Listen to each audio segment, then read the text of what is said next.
Guys healed up. This time of season, had a lot of guys banged up. Had a great practice today. Talked to them, visit with them a little bit about, some of the things, about a season and about how it relates to life, and that, we talked about that, a lot of undefeated teams, most undefeated teams play like undefeated teams. Most 3 and 4 teams play like 3 and 4 teams, and then there's these teams that come along to do something special. And if I listened, I told the kids today, if I listened to everybody in my life that tried to put parameters on me, that when I was too small, I was too short, I was too poor, I was too this, too that, I would never have accomplished anything. I didn't, and especially when things are tough, and we've been trained. That's what I told them. We got 13 practices now left, and I told them, I said, look at the team that went to the BCS last year. Lost to Rutgers in their first Big East game, got blown out by Michigan week 1 last year, and then got beat by Temple. Hey. All right, and no offense. I'm just saying. I'm just saying. I'm telling you, their season. They lost to Rutgers, and they got beat 26-0 by Louisville. Went to Fiesta Bowl, and I'm sure it was the same, fellowship of the miserable. Everybody was miserable, and you can't blame people for that. That's the expectation is to win. It's obviously unacceptable to lose. 1 game, 2 games, 3 games, 4 games. Those are all unacceptable. Our standards are higher than that. But where we're at right now is we've got, this is where you show your character. And I told them that. I said, hey, that's the team that went and won. And they basically were picked to lose 3 of the last 5. Picked to lose Pitt, picked to lose South Florida, and picked to lose against West Virginia, and won all of them to go to the BCS game. And I told them that we're fully capable of doing that. You can't. It's time to put up or shut up. But I do feel like that our guys really have embraced the training. I think we've got great character. I think we've got great heart. I think we've got great toughness. I think we've got great character. We've got to put it together in great discipline. It's got to get put together in a hurry. We've obviously faced the obstacles that you face throughout a season with injuries and all those type of things. That's all part of it.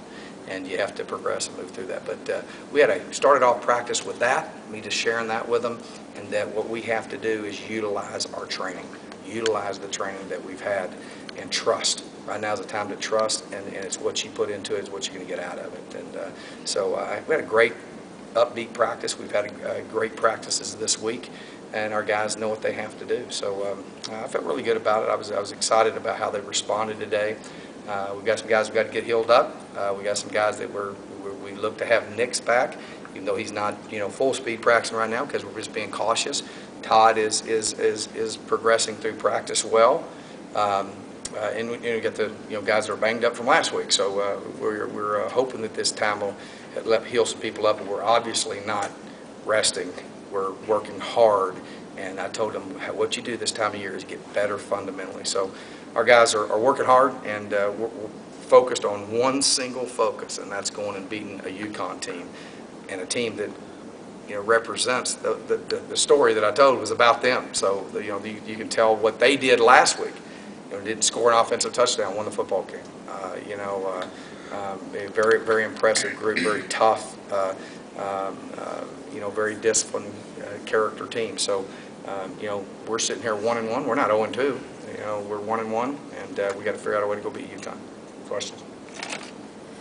Did I cover that? Are you going to have a plan to get some snaps for number 11 a little bit?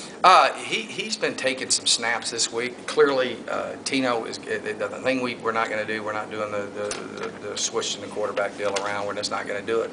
It's our job to get it out of him, and the repetitions that Tino's had in the spring and the fall. Bottom line, we got to get it out of him, and that's our job as coaches. And we haven't been doing it. We're going to get it done. Trey has had a little tendonitis in his hand, and so Myers has been getting more reps and has done a good job. But Tino will be the quarterback. Todd, how do you keep Tino's confidence level up? I think he has confidence. I think that what we're trying to point out is the detail of things. I think what you see is what you get. I think what we see is, we're obviously not getting it done as coaches, and then when we're looking at it, we're evaluating all that, and we're going into a game with a definitive plan to take care of the football, not turn the football over, okay, and not take negative yardage plays. And our system and everything we're doing needs to reflect that. And if you're doing it in practice, you're obviously going to do it in the game. So we've really had a great push there. I think the biggest thing that gives him confidence, I've told him that we're not doing the musical quarterback anymore. You're going to step up. You're going to do what we coach you to do. We're going to do it right. We're going to go play our best 5 games of the year and go to BCS Bowl. So it's what life's about. I mean, I remember I told him a story when I came out of high school. I was actually in a kid that came from a poor family, so I wasn't in academia classes. I was in building trades and auto mechanics and vocational education because I wanted to get a trade. None of my family ever went to college, so I started doing well in athletics, and they said, well, what are you doing? You need to take some English here, but I didn't let all that stuff, because I didn't let those things deter me. I rose up every day, and this is what they're trained to do. So I'm not worried about his confidence or any of that stuff. You got to not listen to things around you. You got to, what are you saying to yourself? Get the stuff out of your mind that you don't want to be telling yourself. Does that make sense? That's what I do. I find myself, just when you change jobs, you come in here and you say, oh, that's what, some of my support staff say, probably sick of listening to me talk about it. Sick of looking at those #1 offense in the country plaques. Well, you sit in there and you start complaining, oh, that's terrible, that's terrible, that's terrible. It comes self-prophecy. You know what I'm saying? And you get what you are focused on, you get what you visualize on, you get what you work for, you reap what you sow. And so that's what we focused on, is get that, put what's behind us. Let's focus on what we're doing, and the things that we're doing wrong are correctable. Everything that we've been doing wrong, whether it be a quarterback or up front, is correctable. The things that we've struggled with up front is we hadn't had the same lineup yet. So we're hoping to get that where we have some sort of stability there. So, confidence is not the issue. But I can tell you this, we're going to have stability, and we're going to get it taught. The 6 sacks you guys had on offense, 5 of them were on 3rd down. How much does that play into the decision to switch quarterbacks? The sacks? Yeah. Well, I think the sacks obviously have. We've held the ball and things like that. And I'll be real honest with you, most of the time we've made a decision to switch has been to try to generate something. We weren't generating anything. And that's just not, go back and I pull up my book and I open my book that I go by. We have a plan, plan to win. And it says, evaluate quarterback spring, evaluate quarterback fall camp, and go with the quarterback. And don't pull your quarterback. And I don't believe in doing that. And it's the first time since I've been a head coach. I don't know how many years I was a high school head coach, 9 or 10 years, something like that.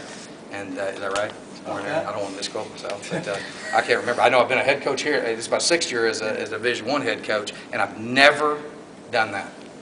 The quarterback threw 5 interceptions in the conference championship game. Was actually sick, had the flu, and I didn't pull him.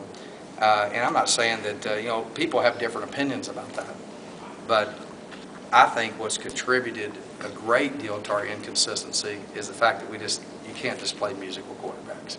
And we got to go with people that have the knowledge of what we're doing and who gives us the best opportunity to win. So, the sacks have obviously played into those decisions, but, we're done doing that. Anything else?